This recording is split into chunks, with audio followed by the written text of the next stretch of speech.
Well, for NJIT, a 58-48 win over Binghamton. Mike Ventola with you, and happy to have Coach Aaron Gratch with us. And Coach, first and foremost, congratulations on the win.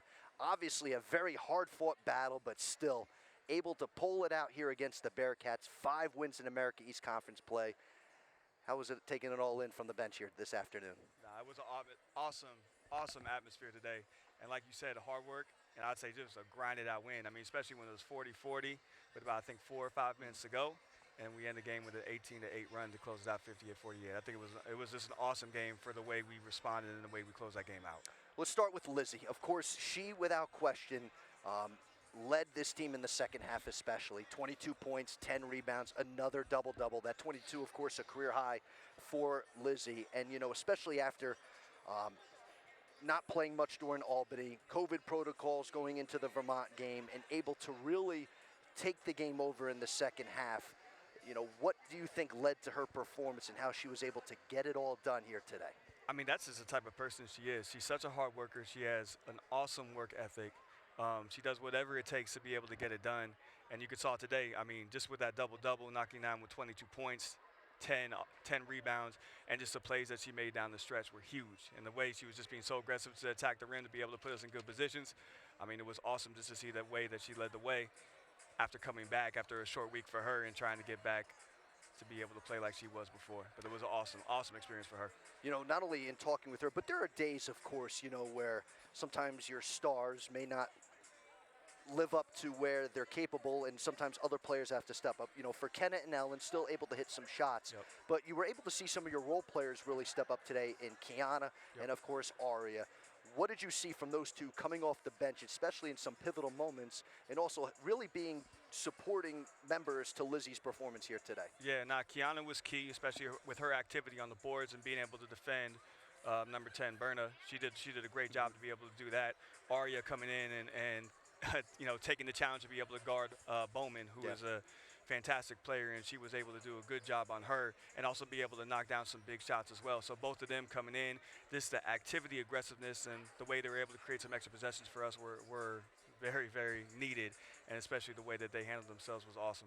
You know, you mentioned about Birna for them, and of course Danae Bowman, 2 very talented players, and though, you know, they were both able to find their points, stay active, but with Binghamton only 8 active players, did you feel as long as the game was in a possession or two, whether you had the lead or not, that you were able to maybe wear them down because they were missing a lot in regards to having a full depth roster? Yeah, well, 2 things. One, because of their numbers, I felt like we were going to come to a point where I think we were going to be able to push the game out because of the numbers that we had and because of the conditioning that we have.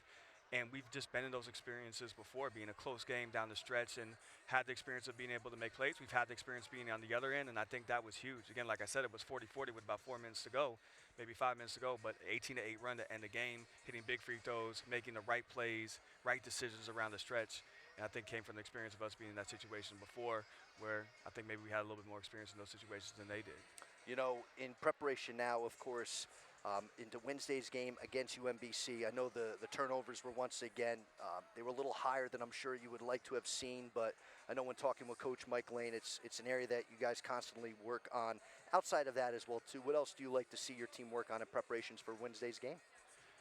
Just continuing to be able to build from the confidence that we had. I mean, I know we had turnovers, finished with 16, but we had 13 in the first half, only 3 in the entire second half. So hopefully, like you said, I mean, can we build on that so we don't turn the ball over, continue to be able to get pound the post, making sure we're finishing strong, and then continue to just be able to make the read and be able to make good plays. And again, build on the 3 turnovers that we only had here in the second half. Absolutely. One final thing I want to ask you about, and, you know, especially after losing 2 games here at home against Albany, on the road against Vermont. Short-term memory, it's almost like you guys were like golfers. Let's just get rid of the bad shots, come out and get a victory today. And that has really changed the tide in this program, what you and Coach Lane and the rest of the staff have been able to do, and of course these players. Is it now to the point where, okay, we lose a game, we can come right back and win one? We're starting to see that really develop here before our eyes. Absolutely. And obviously, you know, going with those 2 losses, being able to come back today, but even more so kind of like a little bit more in depth of a microscope on this one, the first half compared to the second half. So showing that we're able to come back and get a win, and we're able to come back and get a win with the way that we played in the first half, which wasn't ideal. We Right. started out well. We had a 19-9 lead, and that evaporated pretty quick. But we were able to put our run at the right time, at the right place to come away with a win. So like we were able to grind out today, we already know we can bounce back from a couple of skids and be able to be ready to be able to go again the next one. Now we got UMBC. All Hopefully right. get another winning streak on the way. I know. Hopefully you keep it going. Coach, as always, thanks for stopping by, and looking forward to doing this again, and good luck on Wednesday. Awesome. Always a pleasure. All right, that's Coach Aaron Gratch.